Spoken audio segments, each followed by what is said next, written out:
Bonjour, je m'appelle Patrick G. Delétang et je suis l'auteur de plusieurs romans publiés chez Rouge Noir Éditions.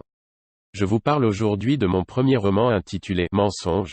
Mais avant de vous en lire un extrait, pour vous mettre l'eau à la bouche, je vous fais découvrir la 4e de couverture. Ophélie est une femme au foyer qui s'ennuie. La lecture et la télévision n'arrivent même plus à la satisfaire. Alors quand au détour d'une conversation, une amie lui parle de sites de discussion en ligne, elle voit en eux une bonne échappatoire à sa morosité. Malheureusement, elle va vite s'apercevoir du piège qui se referme sur elle. Entre monde virtuel et réalité, mensonge et dissimulation saura-t-elle ne pas dépasser les limites de ce monde ou au contraire, se laissera-t-elle happer par le côté obscur de ces sites, quitte à en perdre tout contrôle? Nous sommes jeudi et avant de partir travailler, je déclenche les caméras et les connecte sur mon ordinateur pour enregistrer ce qui se passe en mon absence. Je rentre vers 17h30, monte dans le bureau pour vérifier si tout a fonctionné. Je visionne un extrait du début où rien de particulier ne se passe.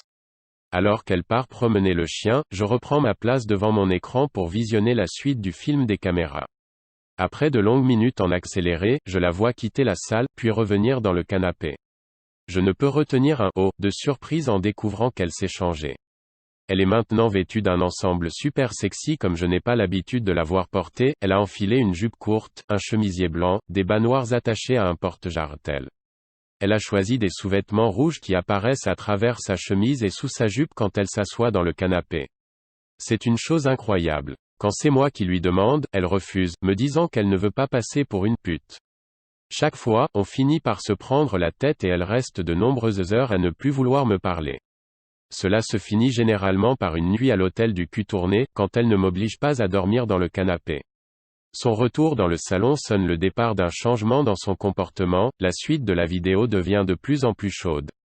Grâce aux 3 caméras installées dans le salon, je ne rate rien de leurs échanges ni du moment où elle déclenche la webcam du portable pour se montrer en direct à son correspondant. L'homme lui ordonne d'écarter les pans de son chemisier, de lui montrer sa poitrine encore cachée par les bonnets du soutien-gorge. Sans se rebeller ni hésiter un instant, elle défait les boutons et des 2 mains, se dévoile à son correspondant. De son côté, il baisse son pantalon et lui montre son sexe imposant. Elle semble soumise aux ordres qu'il lui donne, ne se révolte pas et ne dit rien. Sous son ordre, dicté par une voix grave, prenante, hypnotique, elle lui obéit et s'exécute. Elle écarte les cuisses, découvrant son intimité, pose sa main gauche sur sa poitrine et la droite sur son entrejambe. Elle se caresse et l'effet sur son sexe est immédiat. Je découvre, hypnotisé par ce qu'elle fait devant cet étranger, le résultat sur son tanga. Elle ne quitte pas l'écran des yeux, observe son correspondant astiquer son engin. La scène est horrible et je ne reconnais pas Ophélie, j'ai plutôt l'impression de regarder un film pornographique.